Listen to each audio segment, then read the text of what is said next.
Chapter 6 Pig and Pepper. For a minute or two, she stood looking at the house and wondering what to do next, when suddenly a footman in livery came running out of the wood. She considered him to be a footman because he was in livery. Otherwise, judging by his face only, she would have called him a fish, and rapped loudly at the door with his knuckles. It was opened by another footman in livery, with a round face and large eyes like a frog. And both footmen, Alice noticed, had powdered hair that curled all over their heads. She felt very curious to know what it was all about, and crept a little way out of the wood to listen. The fish footman began by producing from under his arm a great letter, nearly as large as himself, and this he handed over to the other, saying in a solemn tone, "For the Duchess, an invitation from the Queen to play croquet." The frog footman repeated, in the same solemn tone, only changing the order of the words a little. "From the Queen, an invitation for the Duchess to play croquet." Then they both bowed low, and their curls got entangled together. Alice laughed so much at this that she had to run back into the wood for fear of their hearing her. And when she next peeped out, the fish footman was gone, and the other was sitting on the ground near the door, staring stupidly up into the sky. Alice went timidly up to the door and knocked. "There's no sort of use in knocking," said the footman, "and that for two reasons. First, because I'm on the same side of a door as you are. Secondly, because they're making such a noise inside, no one could possibly hear you." And certainly there was a most extraordinary noise going on within.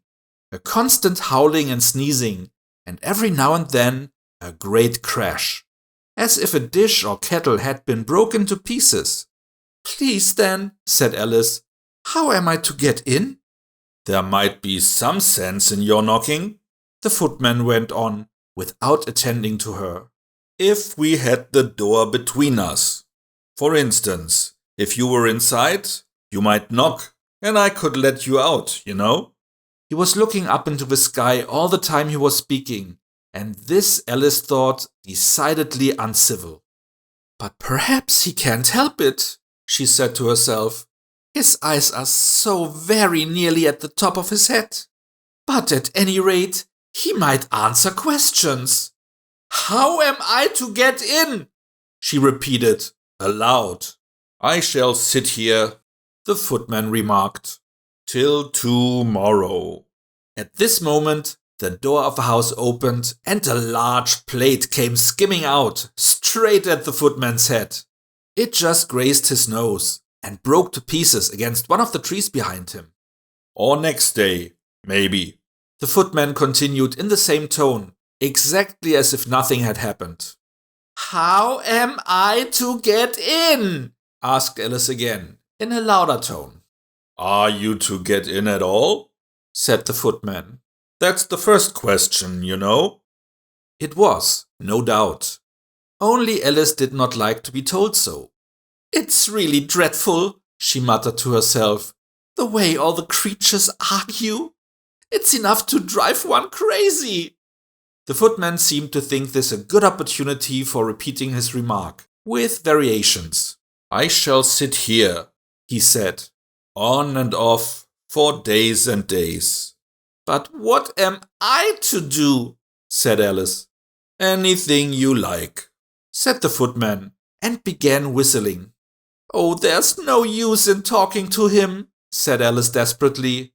"He's perfectly idiotic." And she opened the door and went in. The door led right into a large kitchen, which was full of smoke from one end to the other. The Duchess was sitting on a three-legged stool in the middle, nursing a baby. The cook was leaning over the fire, stirring a large cauldron which seemed to be full of soup. "There's certainly too much pepper in that soup," Alice said to herself, as well as she could for sneezing. There was certainly too much of it in the air. Even the Duchess sneezed occasionally, and as for the baby, it was sneezing and howling alternately without a moment's pause. The only two creatures in the kitchen that did not sneeze were the cook and a large cat, which was sitting on the hearth and grinning from ear to ear. "Please, would you tell me," said Alice a little timidly, for she was not quite sure whether it was good manners for her to speak first, "why your cat grins like that?" "It's a Cheshire cat," said the Duchess. "And that's why, pig!" She said the last word with such sudden violence that Alice quite jumped. But she saw in another moment that it was addressed to the baby and not to her. So she took courage and went on again. "I didn't know that Cheshire cats always grinned. In fact, I didn't know that cats could grin." "They all can," said the Duchess, "and most of them do." "I don't know of any that do," Alice said very politely, feeling quite pleased to have got into a conversation. "You don't know much," said the Duchess, "and that's a fact." Alice did not at all like the tone of this remark, and thought it would be as well to introduce some other subject of conversation. While she was trying to fix on one, the cook took the cauldron of soup off the fire and at once set to work throwing everything within her reach at the Duchess and the baby. The fire irons came first, then followed a shower of saucepans, plates and dishes. The Duchess took no notice of them, even when they hit her, and the baby was howling so much already that it was quite impossible to say whether the blows hurt it or not. "Oh, please mind what you're doing," cried Alice, jumping up and down in an agony of terror. "Oh, there goes his precious nose," as an unusually large saucepan flew close by it and very nearly carried it off. "If everybody minded their own business," the Duchess said in a hoarse growl, "the world would go round a deal faster than it does." "Which would not be an advantage," said Alice, who felt very glad to get an opportunity of showing off a little of her knowledge. "Just think what work it would make with the day and night. You see, the Earth takes 24 hours to turn round on its axis." "Talking of axis," said the Duchess, "chop off her head." Alice glanced rather anxiously at the cook to see if she meant to take the hint. But the cook was busily stirring the soup and seemed not to be listening, so she went on again. 24 hours, I think. Or is it 12? "Oh, don't bother me," said the Duchess. "I never could abide figures." And with that, she began nursing her child again, singing a sort of lullaby to it as she did so, and giving it a violent shake at the end of every line. "Speak roughly to your little boy, and beat him when he sneezes. He only does it to annoy, because he knows it teases." Chorus, in which the cook and the baby joined, "Wow, wow, wow." While the Duchess sang the second verse of a song, she kept tossing the baby violently up and down, and the poor little thing howled so that Alice could hardly hear the words. "I speak severely to my boy, I beat him when he sneezes, for he can thoroughly enjoy the pepper when he pleases." Chorus. "Wow, wow, wow. Here, you may nurse it a bit if you like," the Duchess said to Alice, flinging the baby at her as she spoke. "I must go and get ready to play croquet with the Queen." And she hurried out of the room. The cook threw a frying pan after her as she went, but it just missed her.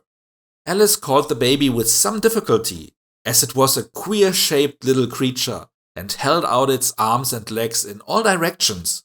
"Just like a starfish," thought Alice. The poor little thing was snorting like a steam engine when she caught it, and kept doubling itself up and straightening itself out again, so that altogether, for the first minute or two, it was as much as she could do to hold it. As soon as she had made out the proper way of nursing it, which was to twist it up into a sort of knot, and then keep tight hold of its right ear and left foot, so as to prevent its undoing itself. She carried it out into the open air. "If I don't take this child away with me," thought Alice, "they are sure to kill it in a day or two. Wouldn't it be murder to leave it behind?" She said the last words out loud, and the little thing grunted in reply. It had left off sneezing by this time. "Don't grunt," said Alice. "That's not at all a proper way of expressing yourself." The baby grunted again, and Alice looked very anxiously into its face to see what was the matter with it. There could be no doubt that it had a very turned-up nose, much more like a snout than a real nose. Also, its eyes were getting extremely small for a baby. Altogether, Alice did not like the look of the thing at all. But perhaps it was only sobbing, she thought, and looked into its eyes again to see if there were any tears. No, there were no tears. "If you're going to turn into a pig, my dear," said Alice seriously, "I'll have nothing more to do with you. Mind now." The poor little thing sobbed again, or grunted. It was impossible to say which, and they went on for some while in silence. Alice was just beginning to think to herself, "Now, what am I to do with this creature when I get it home?" when it grunted again, so violently that she looked down into its face in some alarm. This time there could be no mistake about it. It was neither more nor less than a pig, and she felt that it would be quite absurd for her to carry it any further. So she set the little creature down and felt quite relieved to see it trot away quietly into the wood. "If it had grown up," she said to herself, "it would have made a dreadfully ugly child. But it makes rather a handsome pig, I think." And she began thinking over other children she knew who might do very well as pigs, and was just saying to herself, if one only knew the right way to change them, when she was a little startled by seeing the Cheshire Cat sitting on a bough of a tree a few yards off. The cat only grinned when it saw Alice. It looked good-natured, she thought. Still, it had very long claws and a great many teeth, so she felt that it ought to be treated with respect. "Cheshire Puss," she began, rather timidly, as she did not at all know whether it would like the name. However, it only grinned a little wider. "Come, it's pleased so far," thought Alice, and she went on. "Would you tell me, please, which way I ought to go from here?" "That depends a good deal on where you want to get to," said the cat. "I don't much care where," said Alice. "Then it doesn't matter which way you go," said the cat. "So long as I get somewhere," Alice added as an explanation. "Oh, you're sure to do that," said the cat, "if you only walk long enough." Alice felt that this could not be denied, so she tried another question. "What sort of people live about here?" "In that direction," the cat said, waving its right paw round, "lives a hatter. And in that direction," waving the other paw, "lives a March hare. Visit either you like. They're both mad." "But I don't want to go among mad people," Alice remarked. "Oh, you can't help that," said the cat. "We are all mad here. I am mad. You are mad." "How do you know I'm mad?" said Alice. "You must be," said the cat, "or you wouldn't have come here."